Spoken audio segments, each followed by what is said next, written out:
Good evening students. हम लोग इस क्लास में इंग्लिश पढ़ना सीखेंगे और अर्थ निकालना सीखेंगे। हम लोग एक एक शब्द पर काम करेंगे कि कैसे उसका उच्चारण किया जाता है और कैसे अर्थ निकाला जाता है। तो चलिए फिर हम लोग करते हैं इंग्लिश सीखने की शुरुआत कहानी के माध्यम से, यानी स्टोरी के माध्यम से। आज की जो हमारी कहानी है उस कहानी का नाम है मनोहर। एक व्यक्ति है जिनका नाम है मनोहर, उनकी ये बहुत ही प्यारी कहानी है। तो चलिए फिर करते हैं शुरुआत। मनोहर वॉज वॉज वॉज का मतलब था। आ का मतलब एक। आप चाहे तो इसे ए भी कह सकते हैं और आ भी कह सकते हैं। दोनों इंग्लिश के प्रोनाउंसिएशन हमारे सही माने जाते हैं। पुअर पुअर पुअर का मतलब गरीब। लिबरर लिबरर लिबरर का मतलब होता है मजदूर। देखिए मैं आपको बता दूं, अगर आपको इंग्लिश की किसी भी मीनिंग के आखिरी में ई आर लिखा मिले तो ई आर को पढ़ते हैं अर, तो मीनिंग बन गई लिबरर। लिबरर का मतलब मजदूर। मनोहर वाज अ पुअर लेबरर, यानी मनोहर एक गरीब मजदूर था। ही का मतलब वह। वर्क और आखिरी में है ईडी। अगर आपको इंग्लिश की किसी भी मीनिंग के आखिरी में ईडी लिखा मिले तो उसे पढ़ते हैं डा, तो मीनिंग बन गई वर्कड वर्कड। वर्कड का मतलब होता है काम किया करता था। ही वर्कड इन का मतलब में। आ फैक्ट्री फैक्ट्री, वो एक फैक्ट्री में काम किया करता था। ही हैड का मतलब थी। आ वाइफ, उसकी एक पत्नी थी। एंड और टू चिल्ड्रन चिल्ड्रन का मतलब होता है बच्चे। उसकी एक पत्नी थी और दो बच्चे थे। ही हैड, उसके पास थी। A very little a very little का मतलब होता है बहुत कम। इनकम का मतलब होता है आमदनी। उसके पास बहुत कम आमदनी थी, यानी he had a very little income. He was he का मतलब वह, वॉज का मतलब था। ऑलवेज ऑलवेज का मतलब हमेशा। इन का मतलब में। डेप्ट का मतलब होता है कर्ज। ही वॉज ऑलवेज इन डेप्ट, वो हमेशा कर्ज में रहता था। ही हैड टू का मतलब होता है किसी काम को करना पड़ता था। बोरो BORROW, इसे पढ़ते हैं बोरो। बोरो का मतलब होता है उधार लेना। He had to borrow money, उसे पैसे उधार लेने पड़ते थे। मनी का मतलब पैसे। एंड और पे का मतलब होता है चुकाना। इंटरेस्ट का मतलब होता है ब्याज। He had to borrow money and pay interest, उसे पैसे उधार लेने पड़ते थे और ब्याज चुकाना पड़ता था। सो ही वॉज, सो का मतलब इसलिए, ही का मतलब वह, वॉज का मतलब था। वेरी बहुत ज़्यादा।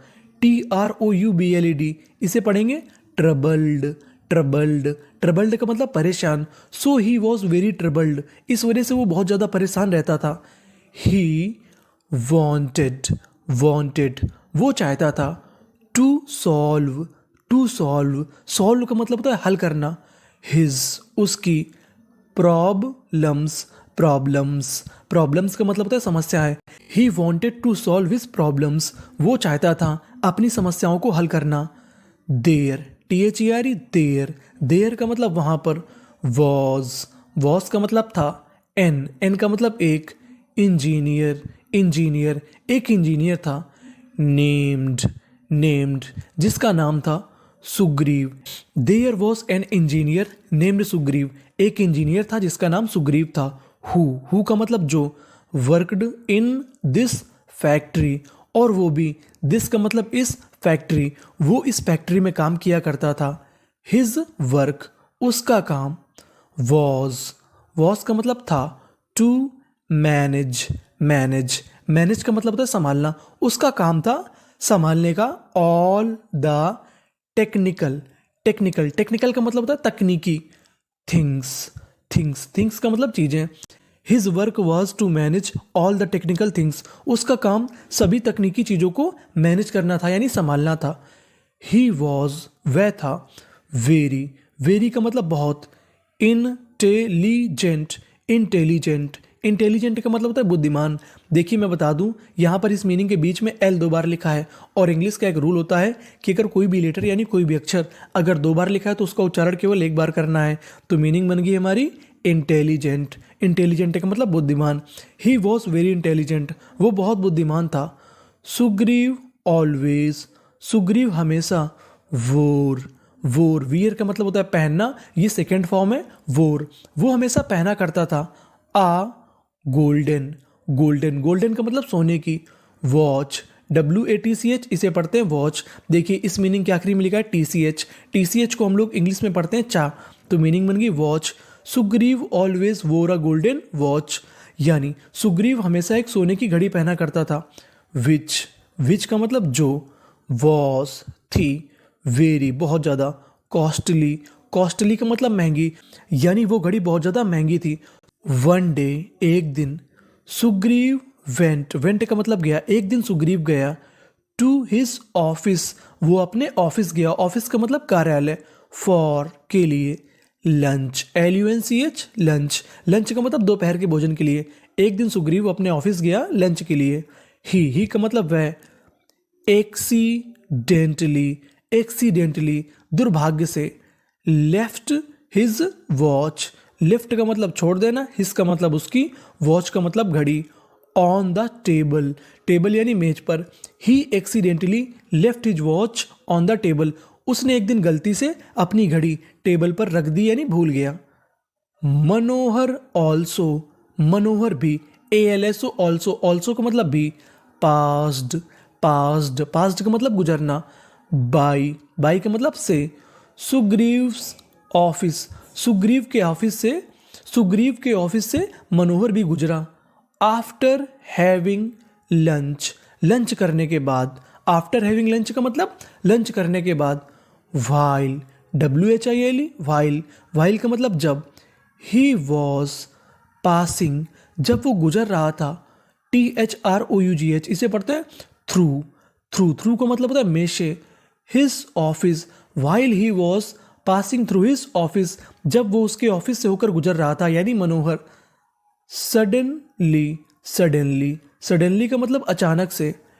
ही सॉ, उसने देखा, हिज ऑफिसर्स सुग्रीव वॉच, उसने देखा, किसे देखा, सुग्रीव की वॉच यानी घड़ी को। पुट ऑन टेबल, पुट का मतलब रखी थी, ऑन टेबल यानी मेज पर। अचानक से उसने देखा कि उसके ऑफिसर की जो घड़ी है वो मेज पर रखी हुई थी।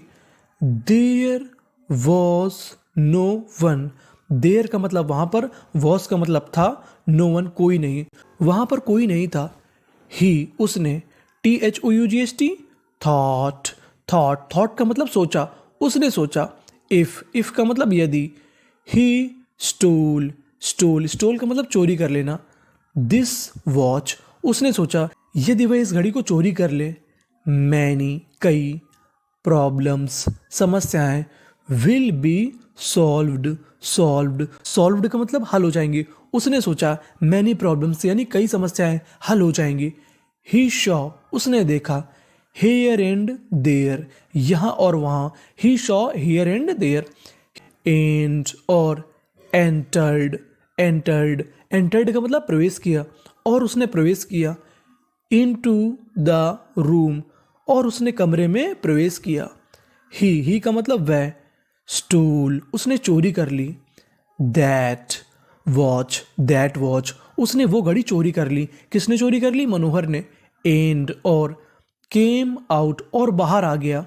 फ्रॉम द ऑफिस, फ्रॉम का मतलब से, द ऑफिस यानी कार्यालय से, उसने घड़ी चुरा ली और कार्यालय से बाहर आ गया। ही का मतलब वह। वॉकड, WALKED, इसे पढ़ते हैं वॉकड, इसमें हमारा L साइलेंट रहता है। वॉक का मतलब होता है चलना। सम का मतलब कुछ। डिस्टेंस का मतलब दूरी। ही वॉकड सम डिस्टेंस, वो कुछ दूरी चला था। एंड और, फील्स का मतलब महसूस करना। दैट का मतलब कि। समवन का मतलब किसी ने। हैज़ सीन मी, सीन का मतलब देखना। समवन हैज सीन मी, उसने महसूस किया कि शायद उसको किसी ने देख लिया है। WHILE वाइल का मतलब जब। स्टीलिंग जब चुरा रहा था। द वॉच घड़ी। ही वॉकड सम डिस्टेंस, वो कुछ कदम चला ही था। एंड फील्स, उसने महसूस किया। That someone has seen me while stealing the watch, उसने सोचा कि किसी ने मुझे देख लिया है वाइल जब स्टीलिंग में चोरी कर रहा था, वॉच यानी घड़ी। He got into a dilemma, dilemma का मतलब होता है दुविधा। अब उसे दुविधा हो गई। गॉट का मतलब हो जाना, डिलेमा का मतलब दुविधा। अब उसे दुविधा हो गई। ही वेंट, वो गया। टू द ऑफिस, वो चला गया। कहाँ चला गया, ऑफिस। बैक वापस जिस ऑफिस से उसने घड़ी चुराई थी वहां पर वापस चला गया। एंड पुट और उसने रख दिया। दैट वॉच और उसने वो घड़ी रख दी ऑन द टेबल मेज पर। Manohar felt lighter, LIGHTR lighter, lighter का मतलब हल्का, और मनोहर ने हल्का महसूस किया, यानी उसे बड़ा प्रेशर लग रहा था और उसने घड़ी वापस रख दी तो उसको बड़ा हल्का लग रहा था, यानी सुकून मिला। Thank you for watching.